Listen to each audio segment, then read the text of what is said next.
अस्सलामु अलैकुम वरहमतुल्लाहि वबरकातुहू। अज़ीज़ तलबा तलबात और प्यारे बच्चों, आप तमामी का फिर से इस्तकबाल है, स्वागत है हमारे यूट्यूब चैनल नेशंस बिल्डर पे।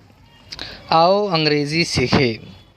प्यारे बच्चों, आज का जो हमारा टॉपिक है और हमारा लेसन है, lesson number 39, lesson number 39, number of rank.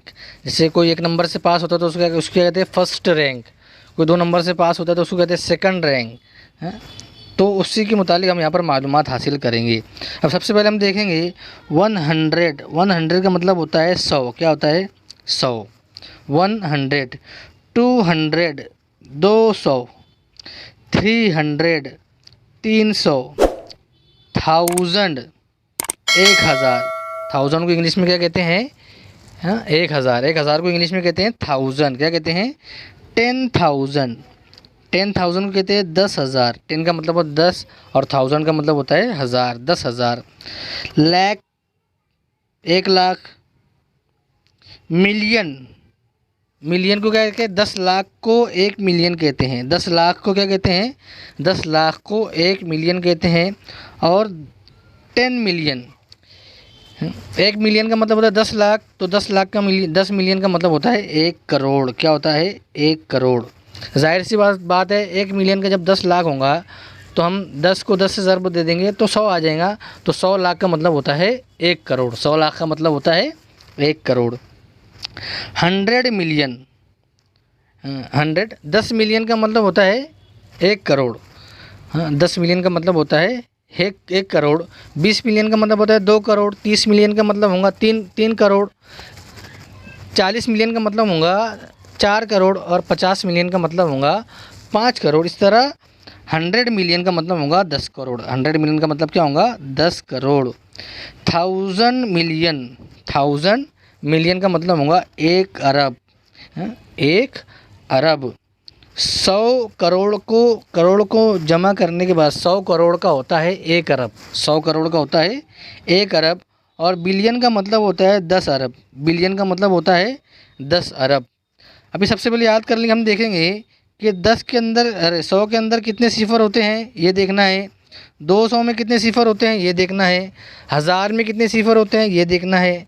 10,000 में कितने सिफर होते हैं इसको याद रखना है। 1 करोड़ में कितने सिफर होते हैं, 1 लाख में कितने सिफर होते हैं, 10 करोड़ में कितने सिफर होते हैं, 1 अरब में कितने सिफर होते हैं, 10 अरब में कितने सिफर होते हैं। इन तमाम चीज़ों को भी हमको क्या करना है? याद करना है। इन तमाम स्पेलिंग्स को भी हमको याद करना है। इन तमाम स्पेलिंग्स को भी क्या करना है? याद करना है। अब उसके नीचे दिया रैंक दिया, देखो। फर्स्ट यानी पहला, सेकंड यानी दूसरा, थर्ड यानी तीसरा, फोर्थ यानी चौथा, फिफ्थ यानी पाँचवा, सिक्स्थ यानी छठा, सेवन्थ यानी सातवां, एट्थ यानी आठवां, नाइन्थ यानी नौवां, 10th यानी 10वां, 11th यानी 11वां और 12th यानी 12वां। हम यहाँ भी ये भी देखेंगे कि फर्स्ट और सेकंड और थर्ड इसको शॉर्ट फॉर्म में किस तरह लिखा गया है। ये भी देखेंगे इसको शॉर्ट फॉर्म में किस तरह से लिखा गया है। अब यहाँ पर देखेंगे हम जो है ट्रैक्शन, क्या लिखा है? फ्रैक्शन। क्या है? फ्रैक्शन। अब क्वार्टर, क्या लिखा है यहाँ पे? क्वार्टर। क्वार्टर का मतलब होता है पाव। क्या होता है? जैसे ये दायरा बनाया हमने, अब इसके 4 हिस्से करे तो ये जो हिस्सा रहेगा इसको क्या बोलेंगे? क्वार्टर। क्या बोलेंगे? क्वार्टर।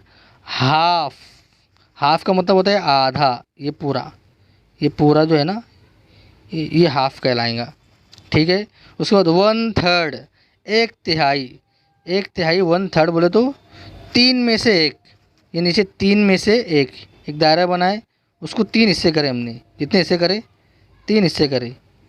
1 2 3, तो 3 में से 1, 1/3 इसको बोलेंगे। 1/3 इसको बोलेंगे। ठीक है। 1/5, 1/5, 5 में से 1, 5 में से 1, ये 1/3 कहलाएगा।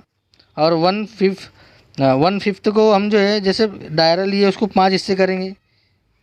1 2 3 4 5, तो ये एक हिस्सा रहेगा, ये 1/5 कहलाएगा, यानी 5 में से 1। 5 में से 1। सिंगल, ये पूरा सिंगल हो गया। डबल दुगुना, ये डबल हो गया। ट्रिपल 3 गुना, 4 फोल्ड 4 गुना, 5 फोल्ड 5 गुना, 6 फोल्ड 6 गुना, 7 फोल्ड 7 गुना, 7 गुना। तो हमने देखे यहाँ पर फ्रैक्शन के मुतालिक यहाँ पर हमने मालूमात हासिल किए। डबल हो गया, सिंगल हो गया, डबल हो गया, और उसके बाद में ट्रिपल, 4 फोल्ड, 5 फोल्ड, 6 फोल्ड और 7 फोल्ड। अब उसके बाद में हम देखेंगे यहाँ पर शेप्स, शक्लें, शेप्स यानी उसकी जसामत क्या दिखता कैसा है। तो सबसे पहला है सर्कल। क्या है? सर्कल का मतलब होता है दायरा। स्क्वायर मुरब्बा, रेक्टेंगल मुस्ततील, ट्रायंगल मुसल्लस, ओवल बैजवी, ओवा से बना है, अंडा, ओवा का मतलब होता है अंडा। ओवा का मतलब क्या होता है? ओवा यानी अंडा। तो ओवल उससे बना है, ओवल उसी से बना है यानी बैजवी। स्टार सितारा, रोम्बस मुअय्यन, पेंटागोन 5 ज़िलई, हेक्सागोन 6 ज़िलई, ऑक्टागोन 8 ज़िलई। यानी 6 ज़िले वाली शक्लों को पेंटागोन कहते हैं, 5 ज़िले वाली शक्लों को पेंटागोन, 6 ज़िले वाली को हेक्सागोन और 8 ज़िले वाली शक्लों को ऑक्टागोन कहते हैं। तो प्यारे बच्चों, लेसन नंबर 39 में हमने नंबर ऑफ रैंक देखा, उसके बाद फ्रैक्शन देखा और शेप्स देखा। ये तीनों की मालूमात हमने जो है लेसन नंबर 39 में मुकम्मल तौर से हासिल किए हैं। तो प्यारे बच्चों, लेसन नंबर 39 हमारा यहीं पर ख़त्म होता है। आइंदा नई वीडियो के साथ में आपकी खिदमत में हाजिर होंगे। जब तक के लिए अल्लाह हाफिज़। अस्सलामु अलैकुम वरहमतुल्लाहि वबरकातुहू।